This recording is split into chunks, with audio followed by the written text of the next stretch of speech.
There's always lots of discussion around the subject of why aren't more countries innovative? Why aren't we more innovative in Canada? Why isn't this firm more innovative? And I think a part of the answer is innovation is really freaking hard. It's a simple process, right, that you need to follow, but the complexity lies in that you got to get every step of the process right.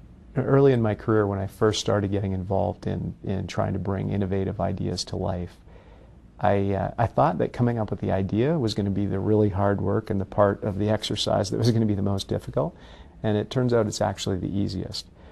Driving the idea and making it come to life through an organization is by far the hardest part. And a great example of that is a case study that was done a number of years ago on military battle at sea.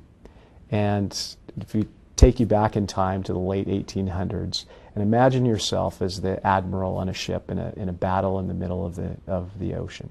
And the two ships are moving about in the waves, right? And you're sitting on this ship and you're trying to aim one of the guns. And of course, because the ship is going down, your gun sights are moving up and down. And so you went through this kind of bizarre process, at least it feels bizarre in today's terms, that you would sit and you would wait for the ship to move until the target came back in your sights, and then as soon as the target came back in your sights, you would fire, which had two very huge problems associated with it. By definition, you could only fire a shell every rotation, so you couldn't get off very many shots, so the amount of ammo that you could disperse was very limited.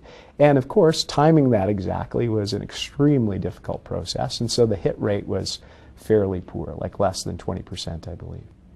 One particularly skilled admiral and another officer, not a particularly high-ranking officer in the Navy, came up with a great idea. Is instead of waiting for the gun sight to come back into the right position to fire the shell, what about if we put it on kind of a device that kept it level so that it was always in the same position and the gear just moved below it? So it was always aimed at the target. It didn't matter what the ship did.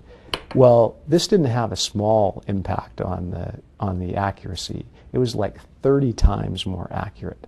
And you could get off, instead of waiting 2 or 3 minutes for the rotation to go through, you could get off 4 more shells. So far more shells and far more accuracy, a huge difference in the capability of the ship that would have that kind of technology. So thinking about it, you must have, thought, wow, I bet there were parades and ships were named after him and all sorts of wonderful awards that were bestowed upon this person. Instead, he was ridiculed and almost run out of the Navy for a period of time, which seems bizarre. Like how could any organization be so stupid to look at something that was so dramatically better and choose to ignore it? And it comes back to one of the fundamentals why innovation is so hard, is because it changes power and politics within organizations. And it challenges the existing model, which people have a lot of vested interest in. So who were all of the decision makers in the Navy at that point? Ex-admirals and people who were captains of ships.